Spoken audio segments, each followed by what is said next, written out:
Mới bà bung angang sibu kamai tawdoi nto isibo.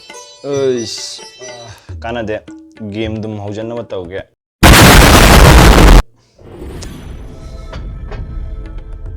Yararoi mase oiraroi. Ado mapa akhoi se kenopta di khana usi angang ji mangdring ida. Bye ma'am tabra. Hyper do tawko. Hyper do moi mem dan chalo ko maning de oren fight ko fight yahol lanu ko. Sigi phibam siga mo akhoi na karino mu khana dorise. Masi puna mama nang thon bangaktani. Yare moi pabung angon doi tane birakanu da. Ibungo tabro imana ko isibo. Ngamoi cho korokanu amda. Así hyper ni na mawala minion ji gari tuition na mung namure ne mother hyper. Ibungo imadi chakchar se na ko ni na wanda tabak suru ayin ko nati.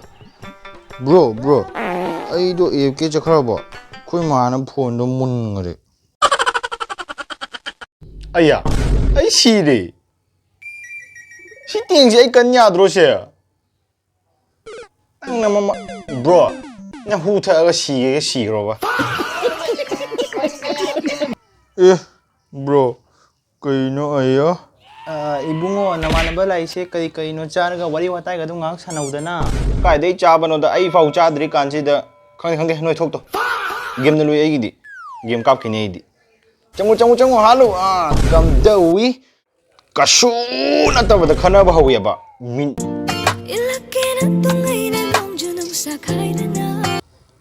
Oh, bro, nang game gidamakta ai kauthokpa ngamlaba.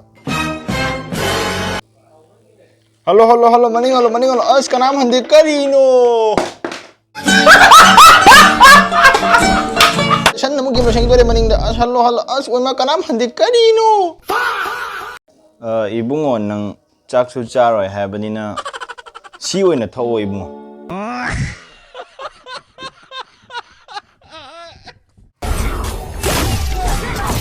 Hoi pabung ngatang ai. Lo bhai ma'am lo pull up lo game lo pull up lo mai ai pull up changa je lo.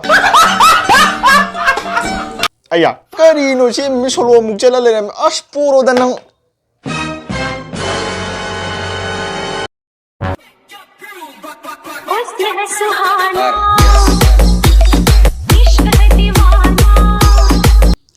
sini ma'am sumai tona ma'am ngasi video sila senjare. Ado ma'am sung masi video se ma'am da sung ngak entertain oina ba nungai na ba na senjare ko video ni. Ado ma'am di ma'am na semaning ba video la su dum comment haibiramo. Ado ma'am ngasi video je nungai te du comment haibiramo ngasi matang swai dal senjare ge. Ado ma'am video se sang da ba di khang dire ko.